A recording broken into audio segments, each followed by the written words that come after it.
नमस्कार दोस्तों, स्वागत है आपका अपना ही यूट्यूब चैनल टुडे एग्जाम पर। दोस्तों, जैसा कि एसएससी के विभिन्न एग्जाम जैसे सीजीएल एमटीएस 2024 के लिए जो आपका 30 सीरीज चल रही है, इन 30 सीरीज में से आज आप 19वीं वीडियो को वॉच कर रहे हैं। इससे पहले हमने आपको 18 वीडियो प्रोवाइड करा दिया है तथा साथ ही साथ जो बच्चे पीडीएफ ग्रुप में हैं उनको पीडीएफ भी दे दी गई है। आशा करते हैं कि आप देखे समझे होंगे और अपनी तैयारी को एक बेहतर लुक के जो है दे रहे होंगे। चलिए शुरू करते हैं आज का ये क्लास। इससे पहले बता दूं कि जो बच्चे एसएससी का एग्जाम देने वाले हैं, है ना, तो वो ई बुक ले सकते हैं। बेस्ट है एसएससी के एग्जाम के लिए, या फिर आप जो ये रनिंग सीरीज देख रहे हैं ये भी ले सकते हैं, या फिर आप दोनों ले सकते हैं अगर आपका जीके जीएस कमज़ोर है तो। जैसा कि मैंने आपको बताया था कि ई बुक और एसएससी 30 सीरीज इन दोनों के बदौलत ही मैं 2024 में सभी एसएससी के एग्जाम को पार कराऊंगा और कोई भी न्यू सीरीज नहीं आएगी। जैसा कि आपने अभी तक देखा, पूरे साल में अगस्त बीत रहा है, मैं सिर्फ ई बुक लॉन्च किया और एक 30 सीरीज चलाया। इससे ज़्यादा नहीं पढ़ा पाया एसएससी के लिए, न पढ़ाऊंगा। पूरे दुनिया पढ़ने की जरूरत नहीं है, ठीक है मेरे भाई। काम से काम है, नौकरी करने से काम है, नौकरी लगने से मतलब है, पीएचडी से नहीं। तो ये आप ले सकते हैं, बेस्ट रहेगा। पिछले सभी एग्जाम में 80% तक इससे ज़्यादा भी स्कोर हुए हैं, आगे भी होने की पूरी संभावना है। जो बच्चे खाली ई बुक लिए हैं तो ये सीरीज को देख लीजिए, उससे भी काम हो जाएगा।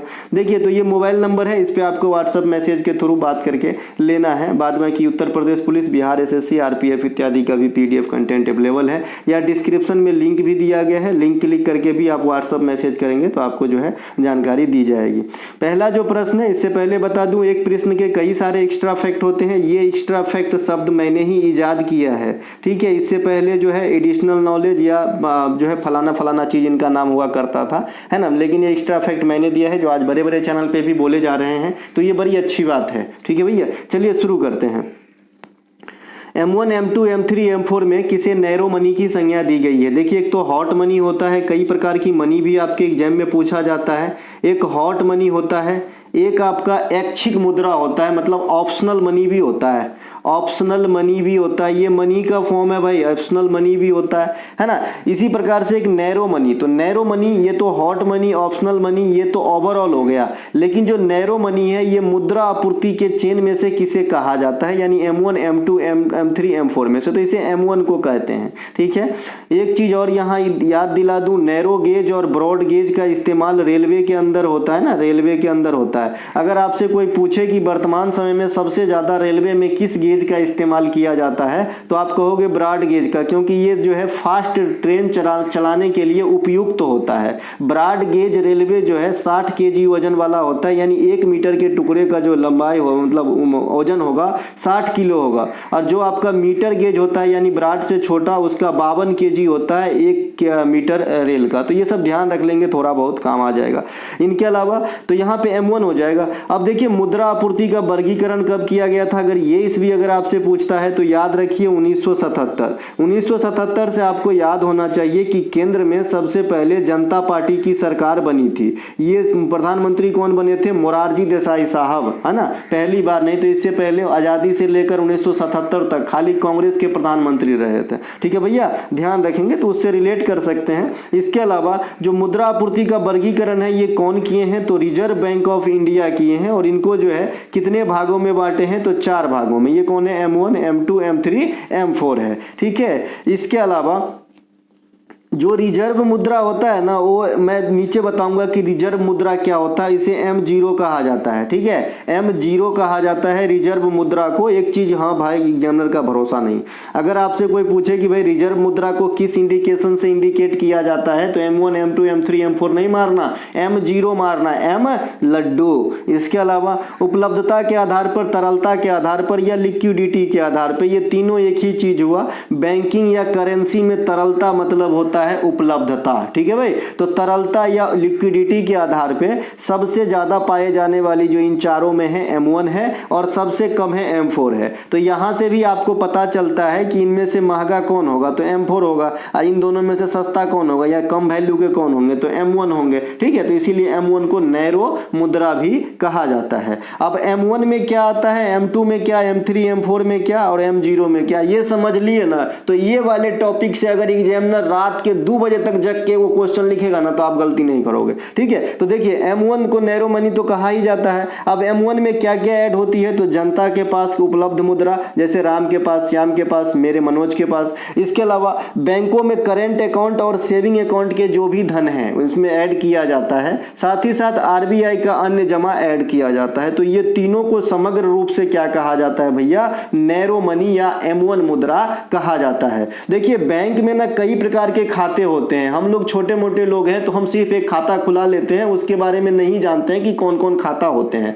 एक तो करंट अकाउंट होता है, जैसे इस प्रकार से, है ना। तो करंट अकाउंट जो है जनरली बिजनेसमैन वगैरह के लिए होता है ना, कि भाई आज अगर मैंने 5 करोड़ डाल दिया तो अब 1 घंटे का भी ब्याज मिल जाती है इस प्रकार से। लेकिन अपन लोगों को इतना न लेना न देना, है ना। तो हम लोग कौन सा अकाउंट खुलाते हैं, सेविंग अकाउंट। सेविंग अकाउंट में क्या होता है, बैंक हमें ब्याज तो देता है लेकिन इतना कम कि आपको पता ना चलेगा कि कब देता है कब लेता है। दूसरी बात है कि पैसों नहीं इतना रहता है कि पता चले कि भाई कितना का कितना मिलता है, ठीक है। तो बहुत कम मिलता है ना, लगभग 5% से नीचे ही देता होगा। हम अभी तो पता नहीं किया कि मुझे कितना दे रहा है ना, क्योंकि पैसे में न रहता तो कहां से पता चलेगा। इसके अलावा एक होता है सावधि जमा, है ना। सावधि जमा होता है, सा मतलब होता है पूरा भाई, है ना, और बधी मतलब अवधि से है यहाँ पे, यानी समय से। जैसे आपने फिक्स डिपॉजिट का नाम सुना होगा कि दादाजी गए 5 साल के लिए फिक्स डिपॉजिट की, यानी 5 साल के बीच में अगर इस FD को अगर आप तोड़ोगे तो आपको नगण्य फायदा मिलेगा, और यूं कहे तो किसी किसी केस में घाटा भी लगता है, ठीक है। तो एक फिक्स जमा होता है। तो मैं यहाँ पे सिर्फ ये समझाना चाह रहा हूँ कि M1 के अंदर जनता के पास मुद्रा और बैंक के पास करंट अकाउंट और सेविंग अकाउंट की मुद्रा और RBI के पास जो अन्य जमा होता है, इन तीनों के समग्र रूप से हम M1 श्रेणी में रखते हैं। अब आते हैं M2 में। M1 आप जान लिए। अब पोस्ट ऑफिस का जो सेविंग अकाउंट है, अब देखिए पोस्ट ऑफिस में भी अकाउंट खुलाया जाता है और पोस्ट ऑफिस का अकाउंट ज़्यादा सेफ माना जाता है ना। तो ये जो पोस्ट ऑफिस वाला अकाउंट है, सेविंग वाला, सेविंग फॉर्मेट का, इसको अगर आप M1 में ऐड कर देंगे तो आपका M2 बन जाएगा, ठीक है। अगर आपसे कोई पूछे कि भाई पोस्ट ऑफिस वाला रोल मुद्रा आपूर्ति के चेन में किस किस पैमाने में है, देख क्वेश्चन सुनिएगा, एग्जामिनर जैसे सोचता हूं मैं। अगर आपसे कोई पूछे कि पोस्ट ऑफिस का रोल या किरदार या फिर योगदान, है ना, M1 M2 M3 M4 में से किन किन पैमानों में होता है, तो M2 और M4 में होता है। बाद बाकी M1 और M3 में पोस्ट ऑफिस का रोल नहीं होता है, ठीक है मेरे भाई। समझ में आया कि नहीं समझ में आया? एकदम समझ में आना ही है, नहीं आ रहा है तो लाओ, क्योंकि अब तुम ग्रेजुएट कर लिए हो भाई, ग्रेजुएशन कर लिए हो, है ना, अब बच्चे थोड़ी हो भाई। इनके अलावा M3 को देखिए व्यापक मुद्रा या बॉन्ड, ब्रॉड मनी कहा जाता है। जैसे कि मैंने अभी रेलवे से संज्ञा दिया था, ब्रॉड रेलवे फास्ट रेल चलाने के लिए उपयुक्त है ना। तो ये जो ब्रॉड मनी है या फिर व्यापक मुद्रा है या फिर ज्यादा महत्व की मुद्रा है, इन तीनों में, तो हम इसे कहते हैं M3। किसे कहते हैं?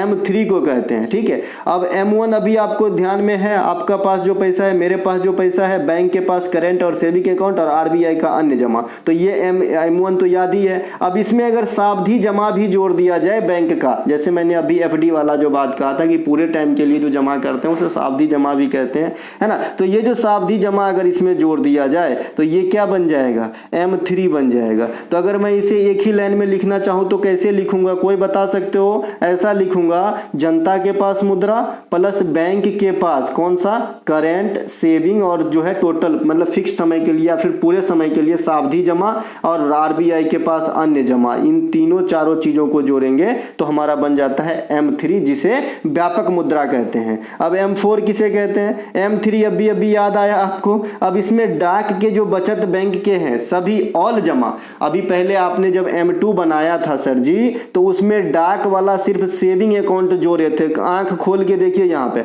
खाली सेविंग अकाउंट जोड़े थे पोस्ट ऑफिस का, तो M1 में, तो M2 बना था। M4 जब बनाओगे ना, है ना, तो M3 के अंदर डाक घर में जो भी बचत वाला पैसा है सब के सब जोड़ देना है, चाहे सेविंग हो और भी कई फॉर्मेट के होते हैं वो सभी के सभी। समझ में आया कि नहीं आया? तो ये चारों के चारों आपको याद रखना है। किसी अर्थव्यवस्था में परिचालित मुद्रा के कुल भंडार को क्या कहते हैं? मुद्रा आपूर्ति कहते हैं, है ना। मुद्रा आपूर्ति वाला जो कैटेगराइज किया गया वो कब किया गया था? 1977 में। याद भी करते चलेंगे। इसके अलावा केंद्रीय बैंक, सेंट्रल बैंक, केंद्रीय बैंक और सेंट्रल बैंक ये दोनों चीज़ यहाँ पे एक ही है। ऐसा नहीं कि जो सेंट्रल बैंक इंडिया में एगो और है तो उस बारे में आप सोच लेना। सेंट्रल बैंक का मतलब ही होता है किसी देश का केंद्रीय बैंक। हालांकि इंडिया में विविधता है, सेंट्रल बैंक के नाम से एगो बैंकों अलग है जो सार्वजनिक क्षेत्र के है, ठीक है। तो केंद्रीय बैंक, सेंट्रल बैंक, है ना, या फिर केंद्रीय बैंक यहाँ पे खाली कहता हूँ, सेंट्रल मिटा देता हूँ, कंफ्यूज हो जाओगे।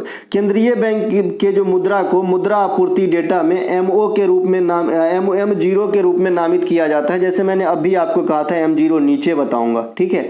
जबकि कमर्शियल बैंक के मुद्रा को M1, M3, M2, M1 माफ कीजिएगा, M1 और M3 में दर्शाया जाता है और पोस्ट ऑफिस को M2, M4 में दर्शाया जाता है। अभी सभी बात हो गई कि नहीं हो गई, चाहे कोई भी प्रकार की मुद्रा रहो इसी चारों में आ जाता है, ठीक है। M1, M2, M3, M4 जिसमें पोस्ट ऑफिस का रोल 2 और 4 में है, 1 और 3 में कमर्शियल बैंक का लोन मतलब रोल है, ठीक है। इसके अलावा M0 क्या होता है भाई, रिजर्व बैंक, रिजर्व मुद्रा होता है जो केंद्रीय बैंक का होता है, ठीक है भैया।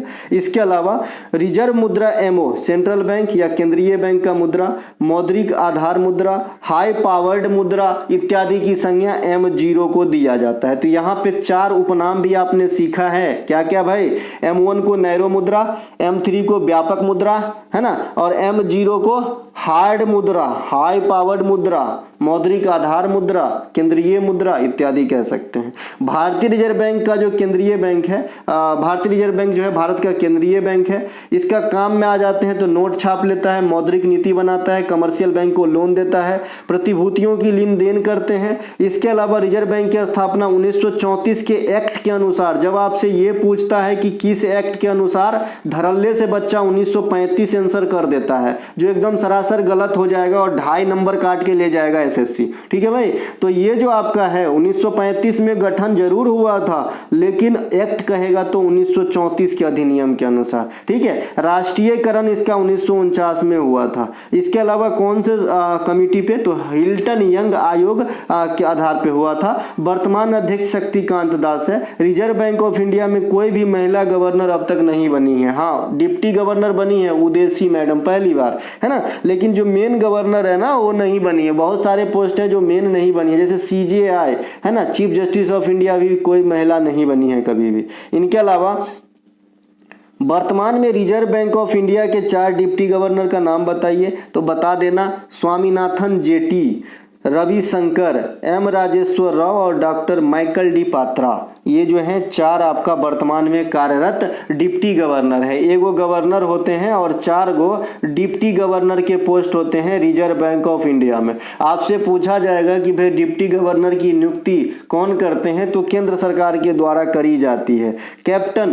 कैप्टन सर सिकंदर हयात और सर जेम्स बी टेलर को सबसे पहले 1 अप्रैल 1935 को पहले डिप्टी गवर्नर के रूप में इनको जो है ये प्राप्त है ना भाई, विशेषता कि भाई इन्होंने पहले डिप्टी गवर्नर का पोस्ट संभाले थे। ओसबर्न स्मिथ का नाम आपको याद रखना है, ये रिजर्व बैंक ऑफ इंडिया में पहले गवर्नर थे और CD देशमुख साहब प्रथम भारतीय गवर्नर थे।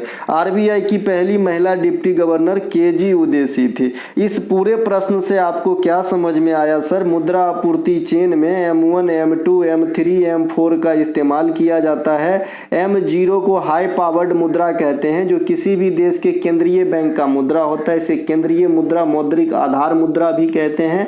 इनके अलावा M1 को नैरो मुद्रा कहते हैं, M3 को व्यापक मुद्रा कहते हैं।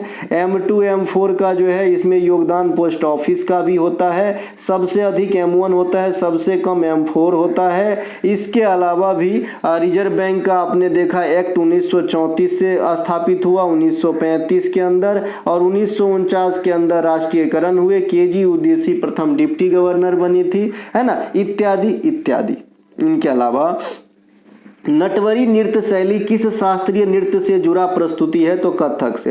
कथक नृत्य उत्तर प्रदेश के प्रमुख शास्त्रीय नृत्य है। इस नृत्य में हिंदू पौराणिक कथा जैसे रामायण, महाभारत या फिर अन्य कोई हिंदू कथाओं का समावेशन के साथ साथ जो उर्दू और ईरानी भाषा के जो भी कविताएं होती है वहाँ से जो है विषय वस्तु को ग्रहण की जाती है। तो अगर आपसे, इसीलिए मैंने पहले बताया है कि भाई एकमात्र शास्त्रीय नृत्य है कथक, जिसमें जो है हिंदू के साथ साथ इस्लाम धर्म से भी चीज़ों को समावेशित या फिर दर्शाया गया है चीज़ों को। ठीक है भैया, तो मिली जुली संस्कृति देखने को मिलती है। इनके अलावा कथक नृत्य में हिंदुस्तानी शास्त्रीय संगीत ठुमरी शैली का अच्छा खासा महत्व है। ठुमरी की रानी कौन है, आप लोगों से जो है चाहूँगा इसका आंसर। ठुमरी की रानी किसे कहा जाता है? असम की जो है प्रमुख शास्त्रीय नृत्य सत्रिया। देखिए बहुत माइनर नॉलेज आपको ध्यान रखना है, गूढ़ नॉलेज है ना, कहीं से भी पूछे आंसर टपक से देना है। असम की प्रमुख जो शास्त्रीय नृत्य है सत्रिया। यह आधुनिक शास्त्रीय नृत्य जो आर्ट हैं उनमें सबसे लेटेस्ट शास्त्रीय नृत्य भी है, जिसकी जो है दर्जा कौन देता है शास्त्रीय नृत्य का जी?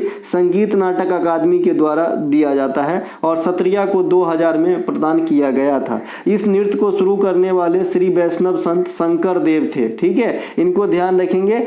देखिए अंकिया नट और बोरगीत, इन दोनों का जो रिलेशन है किस शास्त्रीय नृत्य से है? कल होके अगर एग्जामिनर आपसे क्वेश्चन आंसर डिमांड करे तो बताइएगा सत्रिया नृत्य से है। अंकिया नट और बोरगीत का जो है सत्रिया नृत्य में इस्तेमाल करी जाती है। इसके अलावा दूसरा है उड़ीसा के उदयगिरी के गुफा में जो नृत्य का प्रमाण मिलता है ये है भैया ओडिसी नृत्य। ओडिसी नृत्य जो है ये देवदासी परंपरा से निर्मित है। साथ ही साथ इस नृत्य में प्रमुख भाग मंगलाचरण और मोक्ष। अगर आपसे कहे कि भाई मंगलाचरण और मोक्ष तत्व किस जो है नृत्य के भाग हैं या किस नृत्य में समावेशित हैं मंगलाचरण और मोक्ष, तो आप क्या बताएंगे? ओडिशा के अंदर स्थित है ना, ओडिसी के अंदर, ओडिसी नृत्य के अंदर है। इसके अलावा इनमें भगवान जगन्नाथ की पूजा होती है। भगवान जगन्नाथ ऑप्शन में न रहने पर भगवान कृष्ण भी काम कर जाएगा। इनके अलावा कथकली जो कि केरल का शास्त्रीय नृत्य है, इसमें शुरुआती रिहर्सल जो होता है, यानी कोई भी चीज करने से पहले जो शुरुआती रिहर्सल किया जाता है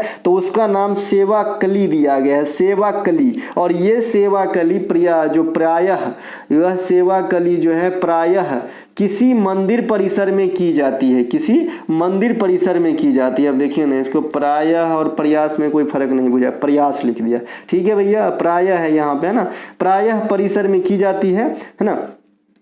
इसके अलावा कलासम स्थिति भी इसी नृत्य का भाग है। तो यहाँ पे आपने सीखना है कि कथकली नृत्य से सेवा कली और कलासम शब्द जुड़े हुए हैं। साथ ही साथ स्वांग या मुखौटा का इस्तेमाल भी शास्त्रीय नृत्य के कथकली फॉर्मेट में ही किया जाता है। कथकली नृत्य में कुल कितने हस्त मुद्रा होते हैं? तो आपको बताना है कथकली नृत्य में 24 प्रकार के हस्त मुद्रा होते हैं। इस प्रकार की एक क्वेश्चन याद आ रहा है, कर्नाटक संगीत या हिंदुस्तानी शास्त्रीय संगीत में कुल 12 प्रकार के स्वर का इस्तेमाल किया जाता है। इस प्रकार की क्वेश्चन याद आ रहा है सर, शहनाई में 7 प्रकार के अंगुल छिद्र पाए जाते हैं। ठीक है, चलिए ये दोनों एडिशनल था, रख लीजिएगा, काम ही आएगी। भरतनाट्यम जो तमिलनाडु का प्रमुख शास्त्रीय नृत्य है, इसे सादीरट्टम या एकाहार्य शब्द जो है ना, ये भरतनाट्यम से ही जुड़ा हुआ है। ठीक है, नृत्य की शारीरिक हाव भाव को 3 भागों में बांटा गया, अम्भंग, संभंग और त्रिभंग। इनके कई शैली भी होते हैं, पडनलूर शैली, बजबूर शैली, है ना। इसके अलावा नृत्य की तत्व या क्रम कह सकते हैं आप। तो सबसे पहले अलीरप्पू होता है, जाति स्वरम होता है, शब्दम भी होता है, तिल्लाना और मंगलम। एगो मंगलाचरण देखे थे आप ऊपर में, कंफ्यूज नहीं होना, ओडिसी से है, यहाँ मंगलम है। एगो तरंगम भी है, आगे आएगा, कुचिपुड़ी वाला में आएगा। ठीक है, तरंगम भी आएगा कहीं ना कहीं, कुचिपुड़ी, हाँ तरंगम आएगा, कुचिपुड़ी नहीं तो हाँ कुचिपुड़ी में ही आएगा, सही है, कहीं ना कहीं आएगा, देखेंगे अपन आगे। तो यहाँ पे तिल्लाना, मंगलम, अलीरप्पू, जाति स्वरम, शब्दम, ये सब किस में आएगा? भरतनाट्यम में। सादीर भी भरतनाट्यम में, एकाहार भी भरतनाट्यम में। सबसे ओल्डेस्ट शास्त्रीय नृत्य भी कहेगा तो भरतनाट्यम, भगवान शिव की पूजा आराधना, तमिलनाडु से संबंधित। इनके अलावा कुचिपुड़ी जो आंध्र प्रदेश का एक प्रमुख शास्त्रीय नृत्य है। भामा कल्पम नाटिका जो कृष्ण भगवान की पत्नी सत्यभामा पे चित्रित है, तो ये आपका कुचिपुड़ी से संबंधित है। इनके अलावा भरतनाट्यम के जैसा ही इसमें जाति स्वरम और शब्दम का इस्तेमाल करी जाती है। इसमें भी ये तत्व एलिमेंट्स पाए जाते हैं, जाति स्वरम और शब्दम। आपने भरतनाट्यम में भी देखा था जाति स्वरम, शब्दम, तिल्लाना, मंगलम, है ना, अलीरप्पू, लेकिन इसमें जाति स्वरम और शब्दम कॉमन है भरतनाट्यम के जैसा जैसा। साथ ही साथ तरंगम विद्या भी यहीं पे आपको देखने को मिलेगा, कहाँ पे, कुचिपुड़ी के अंदर, ठीक है। इनके अलावा मोहिनीअट्टम, मोहिनीअट्टम ये शास्त्रीय नृत्य केरल का है, जादूगरनी का नृत्य कहा जाता है, भगवान विष्णु की पूजा की जाती है, सिर्फ महिलाएं ही भाग लेती है, यह एडिशनल विशेषता है इसकी। साथ ही साथ जाति स्वरम और तिल्लाना यहाँ भी इस्तेमाल होता है। आपने क्या सीखा सर कि जो भरतनाट्यम है ना, भरतनाट्यम, बीएम लिख देता हूँ, ठीक है। तो जो भरतनाट्यम है इसमें अलिरप्पू, शब्दम, तिल्लाना, जाति स्वरम, मंगलम होता है। आपने इससे पहले देखा कि भाई कुचिपुड़ी के अंदर है ना जाति स्वरम और शब्दम हो जाता है, और आपका मोहिनीअट्टम के अंदर है ना जाति स्वरम और तिल्लाना हो जाता है। तो कॉमन तो है, बस अलिरप्पू वाला नहीं है, ठीक है, अलिरप्पू नहीं है, बाद बाकी एलिमेंट्स मिलते हैं। तो आपसे यहाँ से क्वेश्चन अगर कल होके करे कि भाई भरतनाट्यम के कौन से एलिमेंट्स है जो कुचिपुड़ी में भी कॉमन है, तो आपको जाति स्वरम और शब्दम आंसर देना है। मोहिनीअट्टम में है तो जाति स्वरम और तिल्लाना आंसर देना है भैया, है ना। इनके अलावा ए हैंडफुल ऑफ बॉन्ड्स, ऑफ होगा, ए हैंडफुल ऑफ बॉन्ड्स सही करके दूंगा, नामक पुस्तक के लेखक कौन है। हैंडफुल मतलब मुट्ठी भर होता है, बॉन्ड्स मतलब जो दायरा घेराव, जो रुकावट पैदा करे, अवरोध, है ना। तो इनके लेखक रस्किन बॉन्ड है। रस्किन बॉन्ड के अन्य पुस्तक में अगर आप आएंगे तो रस्किन बॉन्ड के पुस्तक आप यहाँ पे देख सकते हैं। Ruskin Bond the blue umbrella है, the room on the roof है, एंग्री रिवर है, द गोल्डन ईयर्स है, the girl on the train है, द गोल्डन ईयर्स 2 बार लिखा गया। तो ये रस्किन बॉन्ड की है, ये अपना ई बुक का पेपर कटिंग है।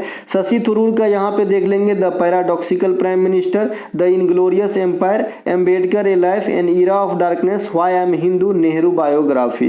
रामचंद्र गुहा का देख लेंगे, इसमें गांधी शब्द का ज्यादा समावेशन रहता है, Indian after Gandhi, Gandhi before India, the Commonwealth of cricket, makers of modern India. मुल्क राज आनंद का जो है ना सबसे ज्यादा कूली पूछा जाता है, अनटचेबल भी पूछा जाता है, द अनटचेबल, कूली, ये सब मुल्क राज आनंद की है। आर के नारायणन का मालगुडी डेज ज्यादा पूछा जाता है और गाइड भी ज्यादा पूछा जाता है, तो ये आर के नारायणन की है। बाद बाकी ये जो आप इमेज देख रहे हैं ये अपने ई बुक का बहुत सारे हजारों के प्लस में जो है आप बच्चे जो है प्रिंट कराए हैं, तो ये इस प्रकार से प्रिंट के बाद दिखेगा, ठीक है भैया। चलिए आगे चलते हैं। महात्मा गांधी जॉन रस्किन की पुस्तक अनटू द लास्ट से काफी प्रभावित थे, है ना। अनटू द लास्ट जो है ये काफी प्रभावित थे कौन, महात्मा गांधी।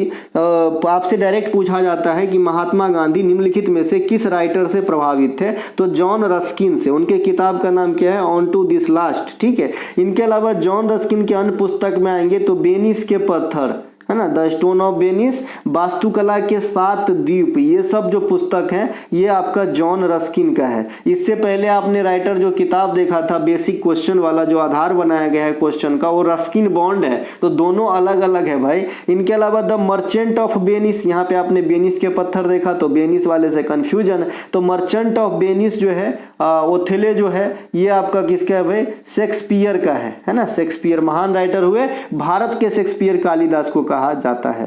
फास्टिंग फिस्टिंग के लेखिका कौन है, अनीता देसाई है। द इनहेरिटेंस ऑफ लॉस, है ना, the God of small things, ज्यादा पूछा जाने वाला इनका एक और किताब है, the God of small things, भगवान का छुटकू चीज, the God of small things. तो ये जो दोनों किताब याद रखना है, ये किरण देसाई के हैं, ठीक है, किरण देसाई के हैं।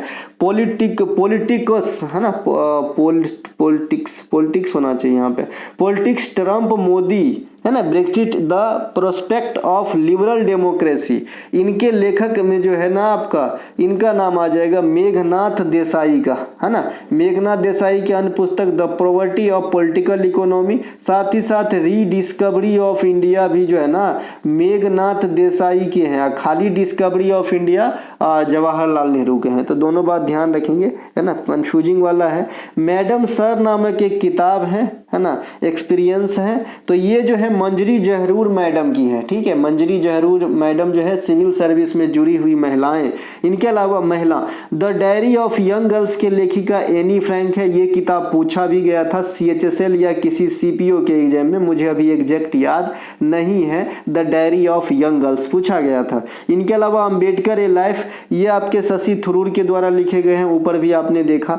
The race of my life Milkha Singh की पुस्तक है जो अब हमारे बीच नहीं है। फास्टर देन लाइटनिंग, अच्छा मिल्खा सिंह जो है कॉमनवेल्थ गेम में इंडिया के लिए गोल्ड जीतने वाले प्रथम भारतीय हैं। और महिला में गोल्ड जीतने वाली कॉमनवेल्थ गेम में रूपा उन्नी कृष्णन है ना, पूछा जाता है। फास्टर देन लाइटनिंग जमैका के धावक उसेन बोल्ट की पुस्तक है। सिक्स मशीन, ये आपका क्रिस गेल, ये भी जमैका के क्रिकेटर हैं। क्रिस गेल, इसे यूनिवर्स बॉस भी कहा जाता है और आईपीएल में अब तक सबसे अधिक छक्का लगाने का रिकॉर्ड इन्हीं के नाम है। साथ ही साथ आईपीएल में सबसे लंबी व्यक्तिगत पारी भी खेलने का रिकॉर्ड क्रिस गेल के नाम है। ठीक है। आई हैव द स्ट्रीट कुट्टी क्रिकेट स्टोरी के लेखक जो है, अभी हाल फिलहाल ये बुक जो है रिलीज हुआ, एकदम हाल फिलहाल है ना, राहुल द्रविड़ साहब जब कोच थे तब हुआ रिलीज। तो ये आपका रविचंद्रन अश्विन और सिद्धार्थ मोगा है ना। अभी कौन कोच है भाई इंडिया के? गौतम गंभीर, वो भी क्वेश्चन पूछा जा सकता है, हालांकि मैं अब भी ध्यान आया मुझे, देखिए तो मैं पीछे रह गया यार है ना। इनके अलावा जो आपका ये है अगले नीचे जो एक लाइन है ये आप देख सकते हैं यहाँ पे, sleeping on the Jupiter. Sleeping on the Jupiter नामक पुस्तक की लेखिका अनुराधा राय है। कौन है भाई? अनुराधा राय है। इनके अलावा अनडिस्प्यूटेड ट्रूथ माई ऑटोबायोग्राफी, ये हैवीवेट मुक्केबाज माइक टाइसन की पुस्तक है। ठीक है।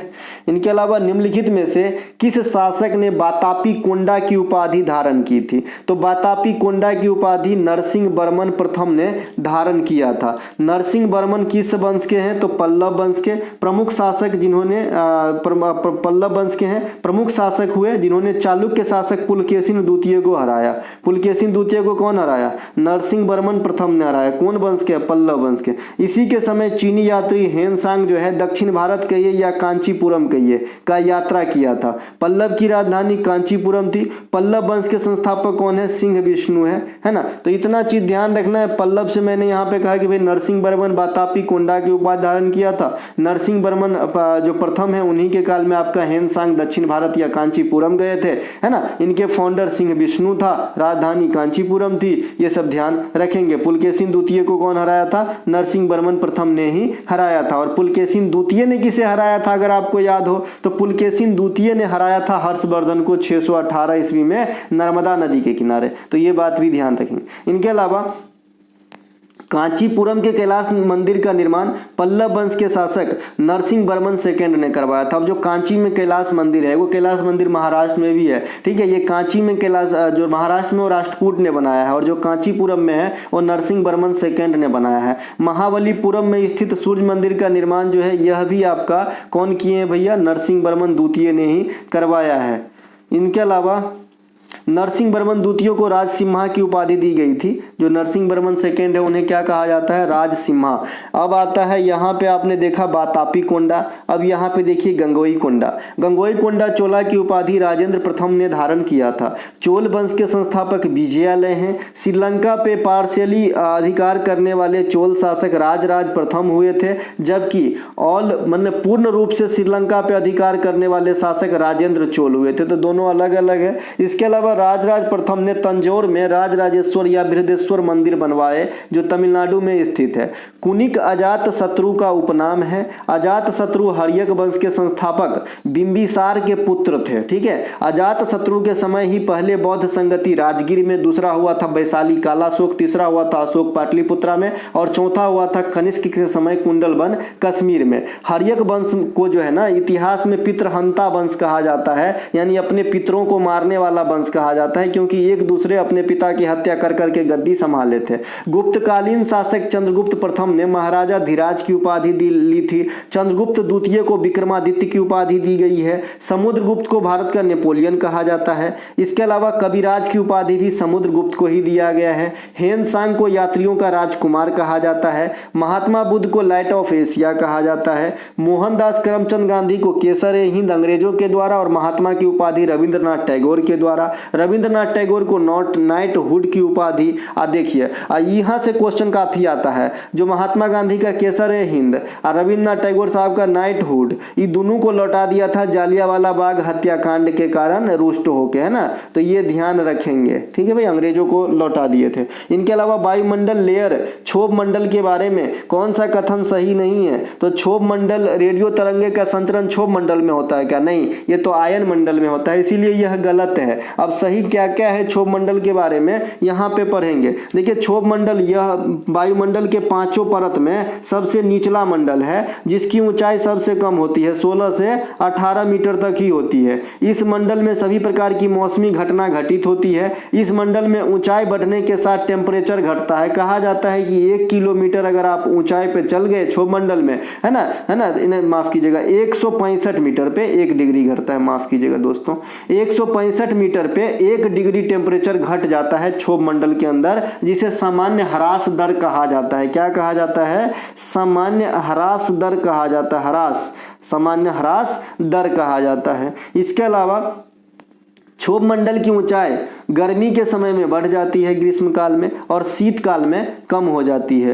एक एक बात ध्यान रखेंगे, काम आएगी। क्षोभ मंडल के ऊपरी हिस्से को ट्रोपोपाज कहा जाता है ना, जहां से भूकंप की उत्पत्ति होती है साथियों, वहां उसे क्या कहते हैं? फोकस कहा जाता है। जैसे कि भूकंप की उत्पत्ति जो पृथ्वी के नीचे होती है तो इसे कहा जाएगा फोकस, है ना, इसे कहा जाएगा फोकस। और पृथ्वी के सतह पे, पृथ्वी के नीचे से तो होती है, और मान लीजिए कि ये पृथ्वी का सतह है और यहाँ पे पहला झटका लगा, ठीक है, तो यहाँ पे जो पहला झटका लगा इसे कहा जाता है ईपी सेंटर अधिकेंद्र। तो पृथ्वी के नीचल का जहाँ से उत्पत्ति हुआ तरंग का उसे कहते हैं फोकस, और जहाँ पे सबसे पहले वो तरंग आके टकराया पृथ्वी से उसे कहते हैं ईपी सेंटर, है ना। ध्यान रखेंगे, ये क्वेश्चन पूछा जाता है। 3 प्रकार के तरंग होते हैं, प्राइमरी, सेकेंडरी और एल तरंग। एल तरंग के बारे में क्या बताया था कि ये जो है ऊपर की तरफ गमन नहीं करता, ये सिर्फ नीचे की तरफ ही गमन करता है और ज्यादा खतरनाक होता है, ठीक है। प्राइमरी तरंग जो है दोनों दिशा में, और सेकेंडरी भी दोनों दिशा में। सबसे अधिक चाल होता है इसमें प्राइमरी का, और सबसे कम चाल होता है एल का।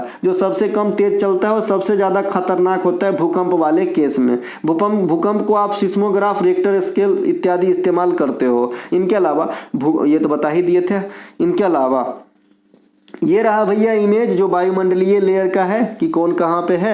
तो ये क्षोभ मंडल है, यहाँ पे आप बिजली चमक रही है, बारिश हो रही है, मेघ आ रहा है, एकदम तेज बिहार आ रहा है। इसके अलावा ओजोन लेयर, समताप मंडल इसमें स्थित है। इसके अलावा जो अभी आपने जो क्वेश्चन में गलत करके दिया था, है ना, कि भाई जो तरंग वगैरह कहाँ से प्रक्षेपित होती है, तो ये उपग्रह का साइन दिख रहा होगा, तो यहाँ पे जो है आपका आयन मंडल में होता है। और सबसे बाहर वाले को एक्सोस्फीयर कहते हैं। एक्सोस्फीयर मतलब बहिर्मंडल, वहाँ पे आपको हीलियम गैस की प्रधानता देखने को मिलेगी और ज्यादा कुछ नहीं मिलेगी। ऊपर के चित्र के सहारे हम वायुमंडल के 5 लेयर को याद कर सकते हैं, जैसा कि बता दिया। ओजोन परत समताप मंडल में स्थित होते हैं, बता दिया। प्रति वर्ष ओजोन दिवस 16 सितंबर को मनाया जाता है, जो हमें मॉन्ट्रियल प्रोटोकॉल का याद दिलाता है। इसके अलावा ओजोन के एक अणु में जो है ऑक्सीजन के कितने परमाणु होते हैं, तो ऑक्सीजन के कितने भाग होते हैं, तो 3, है ना। यहाँ पे आप देख सकते हैं 3 परमाणु इस प्रकार से लिखे होते हैं, ठीक है, इस प्रकार से लिखे होते हैं एक साथ। ये O3 ओजोन का सूत्र होता है, इसीलिए इसका द्रव्यमान 16 या 48 हो जाता है, मोलर द्रव्यमान, जो आपके एग्जाम में पास्ट में पूछा गया था। इनके अलावा यहाँ पे मैंने एक छोटू सा इमेज रखा है। इस इमेज का मतलब ये था कि जैसे भूकंप को आपने समझा कि भूकंप के नीचे जहाँ तरंग की उत्पत्ति होती है उसे फोकस, और जहाँ पे सबसे पहले आके टकराता है पृथ्वी पे, जहाँ आघात करता है उसे ईपी सेंटर कहते हैं। उसी प्रकार से जब ज्वालामुखी क्रिया होती है तो जो पृथ्वी के नीचे ये जो आप लाल लाल डॉट देख रहे हैं, ये आपका द्रवीभूत शैल है ना। तो जब तक ये द्रवीभूत शैल है उसे मैग्मा कहते हैं, और ये जहाँ पे स्थित रहता है आप उसे मैग्मा चेंबर कहते हैं। तो ये मैग्मा है, और जैसे ये मैग्मा ऊपर आता है तो इसके साथ साथ राख, धूल तो आता है, ये जलवाष्प भी आता है, और जिसके सहारे आता है उसे क्रेटर कहा जाता है, यानी जो मुख होता है ना उसे क्रेटर कहते हैं, यहाँ पे लिखा हुआ है। और जब यही मैग्मा ऊपर आके जब जम जाएगा निकलने के बाद, तो ये आपका जो है ना आग्नेय चट्टान का रूप धारण करेगा, और इसे क्या कहते हैं जमने के बाद, लावा कहते हैं। ऊपर आने के बाद क्या कहते हैं, लावा कहते हैं, और जब तक पृथ्वी के नीचे रहते तब तक मैग्मा कहते हैं। इनके अलावा बैडमिंटन खेल में युगल प्रतिस्पर्धा में कोर्ट की चौड़ाई मीटर में क्या होता है। देखिए बैडमिंटन और टेनिस में लंबाई में कोई फर्क नहीं पड़ता है, चाहे सिंगल हो चाहे डबल हो। चौड़ाई में सिर्फ फर्क पड़ता है, क्योंकि दो आदमी को एक साथ रहने के लिए चौड़ाई ज़्यादा चाहिए। ठीक है भाई, अकेले हो तो फोल्डिंगमा पे सो जाओगे, और दो आदमी हो तो कम से कम पलंग नहीं तो चौकी नहीं तो कुछ तो चाहिए ना, है ना भैया। तो ये 6.1 मीटर है ना, 6.1 मीटर होता है। बैडमिंटन खेल में मैदान की लंबाई 13.4 मीटर 44 फीट। यह डबल और सिंगल दोनों में समान होता है। टेनिस में भी सेम है। इनके अलावा बैडमिंटन खेल में मैदान की चौड़ाई सेम, मतलब कहने का मतलब ये नहीं कि उसका डायामीटर भी सेम है ना, माफ करना भैया, ऐसा नहीं है ना। इसके अलावा बैडमिंटन खेल में मैदान की चौड़ाई एकल प्रतियोगिता के लिए 17 फीट यानी 5.18 मीटर और डबल प्रतियोगिता के लिए 20 फीट 6.1 मीटर होती है। आमने सामने की जो कोण की लंबाई होती है ये 14.72 मीटर होती है। बैडमिंटन में इस्तेमाल की जाने वाली नेट की चौड़ाई 20 फीट होती है। ये मैं इमेज बना के स्पोर्ट्स वाली की क्लास में दिखा दिया था। जिनको भी स्पोर्ट्स से कोई भी प्रॉब्लम है जाके वीडियो देखिए, है ना। हमको लगता है 40 मिनट में सभी खेल से संबंधित कप शब्द, उसमें जो मीटर, इसके अलावा जो वर्तमान में कौन जीता हारा, इसके अलावा ओलंपिक, खेलो इंडिया, एथ गेम, एशियन गेम, सबको जो है मैं बढ़िया से समझा दिया हूं, जाके देख लीजिएगा। नेट की ऊंचाई 2 फीट होती है, 2 फीट 6 इंच होती है।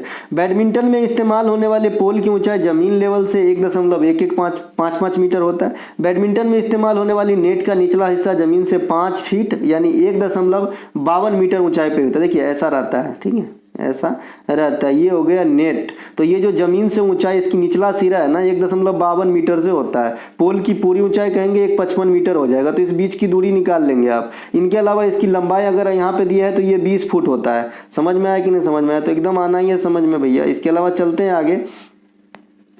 बैडमिंटन से संबंधित थॉमस कप पुरुष बैडमिंटन, उबेर कप महिला बैडमिंटन, एनोक्स कप, नारंग कप, अमृत दीवान कप, अग्रवाल कप, चड्डा कप। एक्चुअली मैं वहीं से इसको कॉपी किया हूँ, जो खेल वाला जो मैंने पढ़ाया हूँ, ताकि मुझे पता है बहुत सारे बच्चे नहीं भी देखते हैं। हाँ क्या ही देखें, एग्जाम से एक दिन पहले देख लेंगे तो भैया तो वैसा नहीं चलेगा काम, ठीक है। तो थोड़ा जो है आप आराम से देखिए। इनके अलावा नेट की ऊंचाई 2 फीट सही है। इनके अलावा जो है बैडमिंटन में इस्तेमाल होने वाले शब्द यहाँ पे देखेंगे तो ड्राइव होता है, शॉर्ट ड्रॉप होता है, ड्यूस एक से अधिक में होता है, double side, double fault, waist line, centre line, clear, let love, all fault, kill, है ना, बूट, रैली पूछा जाता है। तो ये सब बैडमिंटन में होता है। इसके अलावा सन्यासी विद्रोह, पावना विद्रोह, संथाल विद्रोह तथा नील विद्रोह में कौन सा विद्रोह 1857 के सिपाही विद्रोह के तुरंत बाद हुआ था? तो नील विद्रोह 1859 में हुआ था, है ना। यह जो है किसानी विद्रोह था, नील की खेती से संबंधित, बंगाल में हुआ था। इनके अलावा पवना विद्रोह 1872 में हुआ था, यह किसान से संबंधित आंदोलन यह भी था, पावना। इसके अलावा संथाल विद्रोह ये आपका जी 1855-56 में हुआ था। देखिए कैसे लिखा गया, 18,556, 1855-56 में हुआ था। कैनिंग के समय ही हुआ था, सिद्धू और कान्हू मुर्मू के द्वारा छोटा नागपुर के पठार से इस जो है उठा था। और ये सिपाही विद्रोह से पहले हुआ था, क्योंकि सिपाही विद्रोह तो 57 में ना होगा। इनके अलावा मोपला विद्रोह 21 में हुआ था, इस्लाम धर्म से संबंधित है, केरल में हुआ था। केरल ऑप्शन में न होने पे मालाबार क्षेत्र ऑप्शन में रहेगा, ठीक है। मोपला विद्रोह जब पूछेगा, अगर केरल ऑप्शन में ना है तो मालाबार क्षेत्र ऑप्शन में रहेगा, जो बाद में चलकर यह जो आपका विद्रोह है मोपला विद्रोह, इसमें किसमें विलय हो गया? खिलाफत आंदोलन में। और खिलाफत आंदोलन के जनक कौन है? अली बंधु है। इन्हें ध्यान रखेंगे, पूछा जाता है। कूका आंदोलन के नेता कौन है? राम सिंह बालक सिंह है, इसे ध्यान रखेंगे। अगला जो हमारा प्रश्न है, यूपीएससी के प्रथम अध्यक्ष के रूप में किसने पदभार संभाला था? देखिए यूपीएससी काफी चर्चा की विषय है अभी, तो है ना। तो याद रखिए रॉस बारकर जो है यूपीएससी के अंदर प्रथम अध्यक्ष थे। यूपीएससी के अंदर प्रथम अध्यक्ष के रूप में 1926 से, यानी जब से ये गठन हुआ, और 32 तक रहे थे, 5 साल तक। आजादी के 6 साल हो गया जी, 6 साल हो गया। आजादी के समय यूपीएससी के अध्यक्ष या प्रथम भारतीय अध्यक्ष HK कृपलानी है। हाँ 6 साल होना भी चाहिए, क्योंकि इसकी कार्यकाल ही 6 वर्ष या 65 वर्ष तक की होती है ना। 5 साल में इस्तीफा दे दे या कुछ हो जाए ये बात अलग है। अगर पूर्ण कार्यकाल पूरा करेंगे तो 6 साल या 65 सही है, इस तक ही होगा। इनके अलावा 65 सही है भाई, 6-65 ही होगा, इसी हिसाब से 26-32 है ना, 6-6-12 सही है। इनके अलावा आज़ादी के समय यूपीएससी के अध्यक्ष या प्रथम भारतीय अध्यक्ष कह सकते हैं, ये दोनों का एक ही आंसर है, एच.के. कृपलानी। ये 49 तक रहे थे, यानी आज़ादी इसी बीच में ओवरलैप करेगा 47 के अंदर। इनके अलावा यूपीएससी के वर्तमान अध्यक्ष के तौर पे प्रीति सूदन मैडम को अपॉइंट किया गया है। हालांकि ये क्वेश्चन करंट से आपको नहीं भी पूछा जा सकता है, लेकिन आपको जो इनसे स्टैटिक्स फॉर्म के क्वेश्चन है जरूर ध्यान रखिएगा। इन्होंने मनोज सोनी का स्थान लिया है। अगर आपसे पूछे मनोज सोनी से पहले कौन थे भैया यूपीएससी के अध्यक्छ, तो प्रदीप कुमार जोशी, क्योंकि मैंने ये क्वेश्चन इस लफ्ज में एग्जामिनर को पूछते दिखा है। कहो तो याद दिलाऊं, चलो याद दिलाता हूं। पूछा गया था कि भाई डी.वाई. चंद्रचूड़ से पहले, है ना, सुप्रीम कोर्ट के चीफ जस्टिस कौन थे, है ना, पूछा गया था, जबकि डी.वाई. चंद्रचूड़ साहब अपॉइंट हो चुके थे और काफी दिन हो चुका था। इनके अलावा लॉर्ड कर्नवालिस को भारत में सिविल सर्विस का जनक कहा जाता है। सत्येंद्र नाथ टैगोर वे शख्स हैं जो सिविल सर्विस परीक्षा में सफलता प्राप्त किए थे पहली बार, भारतीय, है ना। इनके अलावा भारत के संविधान के भाग 14 में अनुच्छेद 315 से 330 तक सिविल सेवा संबंधित जो है आपका उपबंध किया गया है। संघ लोक सेवा आयोग के अध्यक्ष और सदस्यों की नियुक्ति, चाहे तो अध्यक्ष हो चाहे तो सदस्य हो, इनकी नियुक्ति राष्ट्रपति साहब करते हैं, जो 6 वर्ष या 65 वर्ष तक की आयु के लिए की जाती है। अनुच्छेद 317 में लोक सेवा आयोग के सदस्य बर्खास्त या निलंबन इत्यादि का चर्चा किया गया है, क्योंकि अभी निलंबन चल रहा है या फिर रिजाइन चल रहा है, तो आपको ये चीज 317 याद रखना है। भारत का प्रथम महान्यायवादी एमसीसी तलवार, प्रथम नियंत्रक एवं महालेखा परीक्षक भी नरहरि राव, है ना, रिजर्व बैंक ऑफ इंडिया के गवर्नर देख ही चुके थे। भारत में पीएसयू कंपनी को कितने भागों में बांटा गया? सबसे पहले पीएसयू का full form public sector undertaking, है ना, तो ये 3 प्रकार से बांटे गए हैं। 3 प्रकार से कौन कौन से हैं? महारत्न है, नवरत्न है और मिनी रत्न है, ठीक है।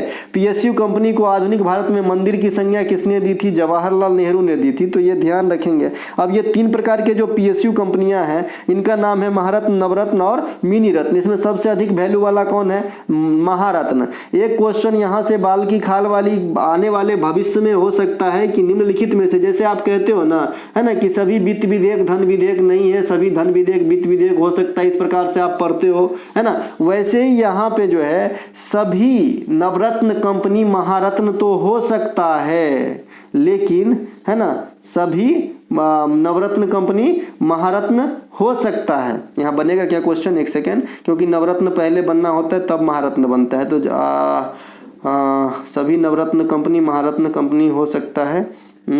कोई भी महारत्न कंपनी नवरत्न कंपनी नहीं हो सकता। यहाँ पे जाने दीजिए, थोड़ा सा कन्फ्यूजन है, नहीं तो मैं क्वेश्चन बना देता जैसे एग्जामिनर बनाता है, और बनाते आया हूँ भाई। हर जगह हर टाइम क्लिक नहीं होता तुरंत, ठीक है। तो आइए समझाता हूं। महारत्न, नवरत्न, मिनी रत्न।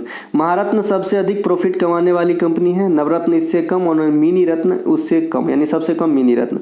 महारत्न जो है ना, ये सबसे ज़्यादा, जब नवरत्न कोई ऐसा नवरत्न कंपनी जो एक लिमिट को पार कर जाता है आर्थिक मतलब बिजनेस करने में, तो उसे महारत्न का दर्जा दे दिया जाता है। चलिए, भारत में मिनी रत्न, नवरत्न इन दोनों की जो है शुरुआत कब हुई थी? तो 1997 में। महारत्न वाला जो चलन हुआ ये 2009 में हुआ। तो इन तीनों में सबसे नवीन, अगर आपसे पूछेगा कि इन तीनों फॉर्मेट के कंपनियों में सबसे नवीन कौन सा है, तो महारत्न ही दर्जा देना। नहीं तो बहुत आदमी अगर ये बात आज नहीं सुने हैं और अगर आपको एग्जाम में पूछेगा तो आप मिनी रत्न आंसर लगा दोगे। मैं लिख के दे सकता हूं इस बात को, ठीक है। इसके अलावा सबसे ज्यादा एल्युमिनियम प्रगलन केंद्र कहाँ पे है? तो उड़ीसा के अंदर है। नालको, बाल्को, ये सब उड़ीसा के अंदर है, जो एल्युमिनियम से संबंधित आपका फैक्ट्रियां हैं। भारत में रेडियोधर्मी तत्व में सबसे अधिक उपलब्धता किसकी होती है? थोरियम की होती है।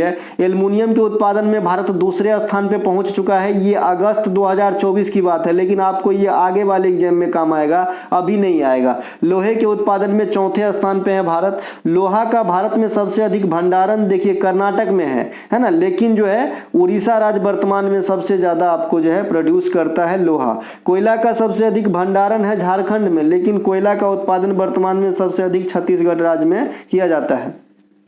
यहाँ पे मैंने नोट करके लिखा है, महारत्न कंपनी का दर्जा नवरत्न कंपनी के दर्जा प्राप्त हुए कंपनी को ही दिया जा सकता है। समझ में आया कि नहीं समझ में आया? नवरत्न कंपनी, मैंने जैसा कि कहा कि कोई भी नवरत्न कंपनी जब बहुत अच्छा करने लगता है और एक क्राइटेरिया है महारत्न कंपनी बनने का, वो वहां तक पहुंच जाता है या उसको पार कर लेता है, तो ऐसे कंपनी को महारत्न कंपनी का दर्जा दे दिया जाता है। अर्थात महारत्न कंपनी का दर्जा किसे दिया जाता है? जो पहले से नवरत्न कंपनी रहा हो। एमएफआई कंपनियों को रेगुलेट कौन करता है? आरबीआई के द्वारा किया जाता है। एमएफआई मतलब जो सूक्ष्म वित्त लोन प्रदान करता है। अब यहाँ पे जो आपका महारत्न कंपनी है इसे देख लेंगे तो BHEL भेल है, देखिए सेल भेल गेल SBHG, ये तीनों को एक साथ याद रख लेंगे। फिर घर में आप सिलेंडर यूज करते हैं या तो HP का करते हैं, है ना, तो HPCL याद रख लेंगे और एगो भारत वाला BPCL याद रख लेंगे। तो ये 5 गो तो ऐसे ही याद हो गया। फिर एगो कोयला वाला याद रख लेंगे CILL, एगो ONGC याद रख लेंगे, तो 7 गो तो ऐसे ही हो गया।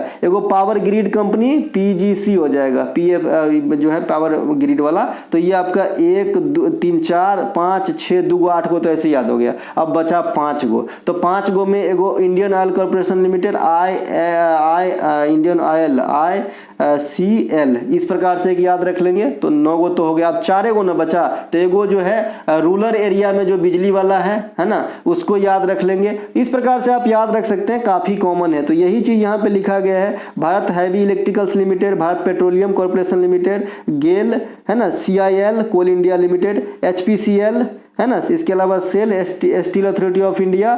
इस प्रकार से आप यहाँ पे PDF लेंगे तो देख लेंगे, बाद बाकी यहाँ पे आप स्क्रीनशॉट ले सकते हैं। ये 13 आपका महारत्न कंपनी है। इनके अलावा नवरत्न कंपनी की बात करेंगे तो ये नवरत्न कंपनी आपके साथ है। इन 13 में जो ना रहे वो नवरत्न कंपनी है ना। और मिनी रत्न कंपनी बहुत छोटू होते हैं, जो आपको जो है जनरली वहां से क्वेश्चन नहीं पूछा जाता है। फिर भी आपको महारत्न याद रखना है और इस नवरत्न में से स्क्रीनशॉट ले लीजिए, जो याद रख सकते हैं रख लीजिए, क्योंकि आपको ऑप्शन छांटने में मदद मिलेगी जब आपसे पूछेगा निम्नलिखित में से कौन सी एक कंपनी नवरत्न नहीं है या महारत्न नहीं है। इनके अलावा भगत सिंह और बटुकेश्वर दत्त केंद्रीय विधानसभा में किसके विरोध में बम फेंके थे? तो पब्लिक सेफ्टी बिल के विरोध में जो है बम फेंका गया था। ठीक है, भगत सिंह और उनके सहयोगी कौन थे? बटुकेश्वर दत्त। विधानसभा में बम कब फेंकेगा? 8 अप्रैल 1929 को। किस लिए? ध्यान अट्रैक्ट करने के लिए, पब्लिक सेफ्टी बिल और ट्रेड डिस्प्यूट बिल के विरोध में। ठीक है भैया। भगत सिंह का जन्म बंगा नामक गांव में हुआ था। मैं नास्तिक क्यों हूं, ये भगत सिंह साहब का किताब है ना। इनके अलावा भगत सिंह साहब को फांसी की सजा 23 मार्च 1931 को दिया गया था। भगत सिंह नौजवान सभा का गठन भी किए थे और हसरा का नामकरण भी किए थे। पहले ये HRA हुआ करता था, इसमें सोशलिस्ट शब्द को ऐड किया गया दिल्ली में 1928 में फिरोज शाह कोटला मैदान में। तो कौन किए थे? भगत सिंह साहब। किसके साथ? नौजवान सभा के सदस्यों के साथ। अमेरिका द्वारा जापान पर पहली बार परमाणु बम 6 अगस्त 1945 को जो है गिराया गया था हिरोशिमा पर, और 9 अगस्त 1945 को गिराया गया था नागासाकी पर। तो याद रखने में ठीक है, 9 से नागासाकी होता है।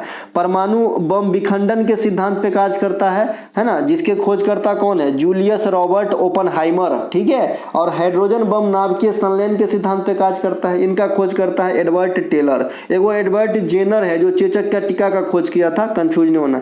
बारूद का आविष्कार रोजर बेकर ने किया है। डायनामाइट का आविष्कार, ये भी विस्फोटक पदार्थ होता है, अल्फ्रेड नोबेल ने किया है, जिनके नाम पे नोबेल पुरस्कार दिया जाता है। अमेरिका, रूस, ब्रिटेन, फ्रांस, चीन, भारत, पाकिस्तान, इजराइल तथा उत्तरी कोरिया, यह विश्व के 9 परमाणु हथियार संपन्न देश है। ठीक है। तो इसीलिए जो है जो ये ध्यान रखना है, परमाणु हथियार संपन्न। देखिए एगो CTBT आपका जो है बैठक है ना, comprehensive nuclear test ban treaty.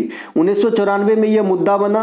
1996 में इस पे जो है सदस्य देश ने हस्ताक्षर किए और इनका उद्देश्य है कि बिना मतलब या फिर मतलब के साथ भी कि ये जो विफन है इनकी कम इस्तेमाल किया जाए या फिर न इस्तेमाल किया जाए, क्योंकि ये किसी भी सूरत में प्राकृतिक और जन जीवन के लिए ठीक नहीं है। अगला है सलहेस और बिहुला लोक कला किस राज्य में है? तो बिहार में है ना। सलहेस और बिहुला बिहार में हो जाएगा। बिहार के अन्य त्योहार और नृत्य में आएंगे तो सामा चकेवा। सामा चकेवा कब होता है? दिवाली के समय चलता रहता है, महिलाएं के द्वारा मिट्टी की गुड़िया बना के खेली जाती है। ठीक है। जो कब तक चलती है? पूर्णिमा तक चलती है। जो केतकी पूर्णिमा होता है ना तब तक चलता है, यानी छठ के 3 दिन बाद तक भी चलता है। इनके अलावा छठ पूजा, यह छठ पूजा 4 दिनों तक चलती है। तीसरे दिन के शाम में भगवान सूर्य को अर्घ देते हैं और चौथे दिन के सवेरे है ना भैया भगवान सूर्य को ही अर्घ देते हैं। तो अगर आपसे पूछे कि भाई सूर्योदय वाला जो कार्यक्रम होता है छठ पूजा में वो कब होता है? तो चौथे दिन, लास्ट दिन में होता है। इसमें भगवान सूर्य की पूजा करी जाती है। बिहार में प्रचलित अन्य प्रमुख झिझिया नृत्य। झिझिया नृत्य जो है महिलाओं के द्वारा दुर्गा पूजा के समय में की जाने वाली नृत्य है। इसके अलावा गायन की शैली विदेशिया, जट जटिन, ये सब भी बिहार में होती है। सोनपुर मेला, जिसे हरिहर क्षेत्र मेला भी कहते हैं, और ये दुनिया में सबसे बड़ी पशु मेला है, ये बिहार के सोनपुर में लगती है। हाल में ही भारत का पहला डॉल्फिन रिसर्च सेंटर बिहार के राजधानी पटना में खोला गया। अब प्रधानमंत्री जी जो है उद्घाटन किए नालंदा विश्वविद्यालय के परिसर को हाल में ही, तो ये ध्यान रखेंगे। नालंदा विश्वविद्यालय की स्थापना कुमार गुप्त प्रथम ने किए थे और जो ध्वस्त है वो बख्तियार खिलजी ने किए थे। अब गुजरात में आते हैं, गुजरात के मेला में आते हैं। सबसे पहले मेला या त्योहार की बात करते हैं गुजरात के अंदर, तो समलाजी मेला, माधोपुर मेला, मोढेरा उत्सव, रण उत्सव, अंतर्राष्ट्रीय पतंग महोत्सव, डांडिया, गरबा, सिद्धि धमाल इत्यादि जो है ये सभी के सभी गुजरात से संबंधित है। सिद्धि धमाल, हाँ सही है। इनके अलावा मणिपुर से प्रमुख नृत्य और त्योहार में आएंगे तो डोल चोलम, पुंग चोलम, लाय हरोबा, कचई लेमन, नूपा नृत्य, रासलीला, थवल चोंगवा नृत्य, याओसांग फेस्टिवल 5 दिन वाला होली वाला, जगोय और चोलम मणिपुरी नृत्य के 2 part, Thangta martial art form, ये सभी के सभी मणिपुर राज्य से संबंधित है। इनके अलावा मिजोरम के कुछ प्रमुख त्योहार में आता है खुल्लम, चैलम, जंगतालम, चेराव। मुझे चूरा चिन्नी पसंद है, इसमें आप लगा सकते हो तो ट्रिक हो सकती है। मुझे चूरा ना चिन्नी पसंद है, इस प्रकार से आप लगा सकते हो। मिजोरम में आपका खुल्लम, चैलम, जंगतालम, चेराव होता है ना। इनके अलावा कांग्रेस के किस अधिवेशन में राष्ट्रीय नियोजन समिति का गठन किया गया था? तो जो हरिपुरा अधिवेशन 1938 हुआ था, इसमें राष्ट्रीय नियोजन समिति का गठन किया गया था। देखिए राष्ट्रीय नियोजन समिति नाम से स्पष्ट है, नियोजन करता होगा, यानी योजना आयोग जैसे आप 1950 में स्थापित किए थे तो वो पहले का योजना आयोग था। तो अगर आपसे कल होकर पूछे कि भारत में है ना, भारत में जो है नियोजन की व्यवस्था योजना आयोग से पहले कब गठन किया गया था, तो बता दीजिएगा 1938 में।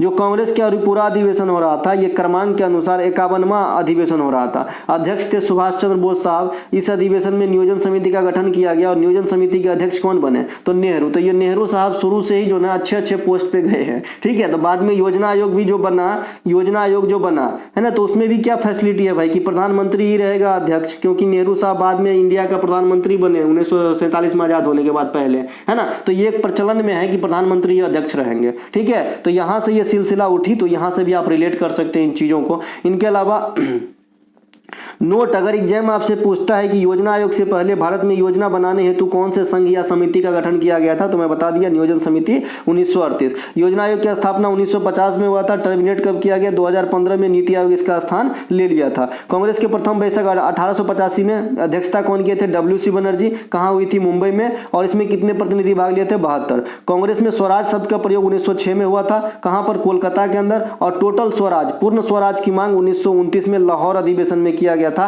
जवाहरलाल नेहरू के अध्यक्षता में। कांग्रेस के प्रथम मुस्लिम अध्यक्ष बदरुद्दीन तैयब जी 1887 मद्रास अधिवेशन। कांग्रेस के दूसरे मुस्लिम अध्यक्ष रहमतुल्लाह सयानी 1896 कोलकाता। इसी में वंदे मातरम गाया गया था ना, वंदे मातरम जो है यहीं पर गाया गया था। दादा भाई नौरोजी कांग्रेस में 3 बार अध्यक्षता संभाले थे। कांग्रेस के 23वें अधिवेशन का अपना एक अलग कहानी है। कांग्रेस के 23वें अधिवेशन 1907 में होती है, जिसकी अध्यक्षता रास बिहारी घोष कर रहे होते हैं। इसी बैठक में कांग्रेस में फूट पड़ गई होती है, गरम दल और नरम दल एक हो जाते हैं। फिर से जो है कहां पे, एक सेकेंड, कांग्रेस में फूट पड़ गई, गरम दल और नरम दल अलग हो गई, ठीक है। तो अलग होने के कारण यह बैठक की चर्चा पूरी नहीं हो पाई, इसीलिए अगले साल 1908 में फिर से एक बैठक होती है, लेकिन क्रम उसका 23वां ही रहेगा, यानी 2 बार होता है। अगर आपसे पूछे कि कांग्रेस की कौन से बैठक 2 बार आयोजित किया गया, तो 23वां, ठीक है। इसके अध्यक्ष एज इट इज रास बिहारी घोष रहे, है ना, और यह मद्रास में किया गया था। एक क्वेश्चन यहां से बनता है कि जब कांग्रेस में फूट पड़ गई सूरत में, तो उसके तुरंत बाद अध्यक्ष के तौर पर किससे नियुक्त किया गया? तो जो है आपका राजेंद्र प्रसाद साहब को यहां पे लिखा गया है। देखिए बात करेंगे हम यहाँ पे आगे चल के। कांग्रेस के प्रथम महिला अध्यक्ष एनी बेसेंट 1917। प्रथम महिला जो आपका भारतीय रहेगी ये सरोजनी नायडू 1925। 1916 के ऐतिहासिक अधिवेशन कहाँ पे? लखनऊ में हुआ था, जिसमें गरम दल नरम दल और अंबिका चरण मजूमदार अध्यक्षता कर रहे थे। साथ ही साथ कांग्रेस और मुस्लिम लीग भी एक हो गए थे। साथ ही साथ महात्मा गांधी से यहीं मिले थे राजकुमार शुक्ला, जो चंपारण सत्याग्रह में आने के लिए इन्वाइट किए थे। इनके अलावा सुभाष चंद्र बोस जब कांग्रेस से इस्तीफा दिए 1939 त्रिपुरी अधिवेशन में, क्यों दिए इस्तीफा? पा क्योंकि पट्टाभी सीतारामैया इनके अगेंस्ट में खड़े थे, ठीक है। हालांकि जीत गए थे बोस साहब, लेकिन रिजाइन देने के बाद जो फिर से कांग्रेस की अध्यक्षता संभाले वो कौन संभाले, राजेंद्र प्रसाद साहब संभाले थे। प्रधानमंत्री जनधन योजना के तहत उपभोक्ता के खाते में बैलेंस नहीं रहने पर भी कितनी निकासी हो सकती है, तो ये 10,000 रुपया। प्रधानमंत्री जनधन योजना की शुरुआत 2014 में हुआ था, है ना। यह वित्त मंत्रालय के अधीन कार्यरत योजना है। ओवरड्राफ्ट के रूप में 10,000 रुपये जो है आप निकाल सकते हैं, अगर आपके पास खाते में पैसा नहीं भी है तो भी। इसके अलावा वित्तीय वर्ष 2022-23 में सबसे अधिक जनधन खाता कहां खोला गया, तो बिहार में। 22-23 की बात हो रही है, कान खोल के सुनो क्योंकि ये ज्यादा पूछा जाएगा, हाईलाइट हुआ था। इनके अलावा उत्तर प्रदेश दूसरे स्थान पर रहते हैं और तमिलनाडु तीसरे स्थान पे। किस मामले में, खाता खोलने में, कौन वित्तीय ईयर 22-23 में। प्रधानमंत्री जनधन खाता में लाभार्थी की ओवरऑल संख्या आज भी सबसे ज्यादा कहां पे है, उत्तर प्रदेश में सबसे ज्यादा, ठीक है। इनके अलावा वर्तमान समय के अनुसार प्रधानमंत्री जनधन खाता में लाभार्थियों की जो संख्या हो गई है बढ़ के, ये 52 करोड़ तक हो गई है, ठीक है। 2022 के लास्ट तक 50 करोड़ था। इनके अलावा प्रधानमंत्री किसान सम्मान निधि योजना 6,000 की राशि मिलती है एक वर्ष में किसानों को, 4 महीने के नियमित अंतराल पे 3 किस्तों में, यानी 2-2 हजार रुपया जो है 3 बार मिलेगा 4-4 महीना पे। इनके अलावा प्रधानमंत्री जीवन ज्योति बीमा योजना, रिस्क कवर कितना है इसमें, 2 लाख रुपया। एज फैक्टर कितना है, 18 से 50 वर्ष। इसके अलावा प्रधानमंत्री सुरक्षा बीमा योजना है ना, तो इसमें इसकी भी शुरुआत 2015 में हुई थी। इसमें भी रिस्क कवर 2 लाख रुपया है, लेकिन एज फैक्टर 18 से 70 वर्ष है सुरक्षा बीमा में, जीवन ज्योति में कम है। अटल पेंशन योजना में जो एज फैक्टर है 18 से 40 वर्ष है। आपसे क्वेश्चन पूछा जाता है कि अटल पेंशन योजना में 60 वर्ष पूर्ण होने पर पेंशन की न्यूनतम राशि कितनी होती है, तो न्यूनतम राशि 1,000 होगा और मैक्सिमम राशि 5,000 होगा। यानी अटल पेंशन योजना में लाभार्थियों को पेंशन जो है उनके अंशदान के आधार पर 1,000 से लेकर के 5,000 के बीच में दिया जाता है। इस जो योजना है ना, इसको जो है 2023-24 में रिकॉर्ड कायम किया है। बहुत ज़्यादा जो है इसमें जो है लोग इनरोल हुए हैं, तो ये भी एक रिकॉर्ड है। आपसे पूछा जा सकता है कि निम्नलिखित में से किस वित्तीय वर्ष में अटल पेंशन योजना जो है उफान पे रहा, तो 23-24 में।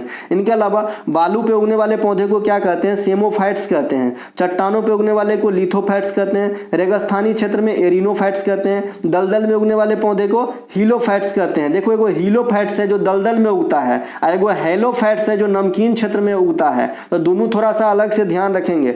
अम्लीय मिट्टी में उगने वाले पौधे को ऑक्जिलोसोफाइट बोलते हैं, ठीक है। इसके अलावा रोडोफाइटा, ब्रायोफाइटा और आपका क्लोरोफाइटा। लाल शैवाल को रोडोफाइटा कहते हैं, रेड से याद रखेंगे, है ना। फियोफाइसी कुल के हैं तो फियोफाइटा कहते हैं ब्राउन शैवाल को, और ग्रीन शैवाल को कहते हैं क्लोरोफाइटा। तो ये तीनों भी याद रखिएगा, पूछता है आपके एग्जाम में। इनके अलावा ओएनजीसी ने भारत का पहला सेल गैस रिजर्व की खोज कहां पर की है, हाल में ही, तो पश्चिम बंगाल में किया गया है। ओएनजीसी के द्वारा भारत का पहला सेल गैस रिजर्व की खोज, ठीक है। सेमीकंडक्टर नीति अपनाने वाला पहला राज्य गुजरात है। भारत में पेट्रोलियम के सर्वप्रथम खोज असम के डिगबोई में 1901 ईस्वी में किया गया था। मुंबई के अपतटीय हाई जो है, और बाकू कहां पे, अजरबैजान वाला बाकू बोल रहा हूं, इंडिया में बाकू नहीं है ना। तो ये दोनों जो है किस लिए प्रसिद्ध है, तेल क्षेत्र के लिए प्रसिद्ध है। एलएनजी से आधारित बस पिछले साल कहां पे चलाया गया था, बंबई के अंदर चलाया गया था। दिल्ली में देश के पहले हरित हाइड्रोजन ईंधन सेल वाला बस चलाया गया है, और अभी लेह लद्दाख में एनटीपीसी के द्वारा हाइड्रोजन आधारित बस चलाए जाएंगे, ठीक है। तो ये भी एक मंजूरी मिल गई है। बाद में कि लेह लद्दाख में जो आपका सुरंग है उनको भी मंजूरी मिल गई है, जैसे कि मैंने बताया है कि वो बनने के बाद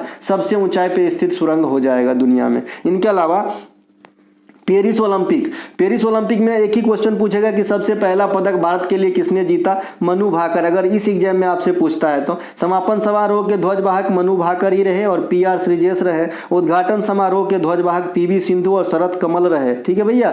इनके अलावा अभिनव बिंद्रा साहब भी गए थे गार्जियन के रूप में। इनके अलावा अभिनव बिंद्रा साहब को अवार्ड भी दिया गया ओलंपिक में इस बार। इनके अलावा भारत को कुल कितने पदक मिले, तो गोल्ड नहीं मिला, 1 सिल्वर और 5 ब्रॉन्ज, यानी 6 पदक मिला है ना। इनके अलावा टोक्यो ओलंपिक में 1, 2, 4 मिला था, एगो गोल्डो था नीरज चोपड़ा के द्वारा। इस बार नहीं, इस बार पाकिस्तान के जो हैं जीत लिए भाला फेंक के खिलाड़ी। नीरज चोपड़ा एथलेटिक्स में भाला फेंक में सिल्वर। मनु भाकर ये क्या करती है, शूटिंग में 10 मीटर वाली में। ये जरूर याद रखना है इसके कैडर, क्योंकि जो फोगाट बहन है वो कैडर के चलते, वजन के चलते ही बाहर हो गई, 100 ग्राम भरने के चलते वो 50 kg वाले में प्रतिस्पर्धा करती है। स्वप्निल कुशाले ये रेलवे में टीसी है, क्या है भैया, ये रेलवे में टीसी है स्वप्निल कुशाले, सेंट्रल रेलवे के पूना स्टेशन के पास, ठीक है। ये जीते हैं ब्रॉन्ज मेडल, ये भी शूटिंग में। भारतीय हॉकी टीम हॉकी में ब्रॉन्ज मेडल। अमन सहरावत कुश्ती में ब्रॉन्ज मेडल। मनु भाकर और सरबजोत सिंह मिक्स में कौन सा मेडल? ब्रॉन्ज मेडल शूटिंग के अंदर। तो ये थे आज के आपका वीडियो। अगर अच्छा लगे तो लाइक करें, अपने दोस्तों को शेयर करें। हम मिलेंगे अगले वीडियो में, तब तक के लिए जय हिंद। अगर आपको कोई सा भी कंटेंट चाहिए डिस्क्रिप्शन में लिंक है, लिंक क्लिक करके व्हाट्सएप मैसेज के थ्रू प्राप्त कर सकते हैं।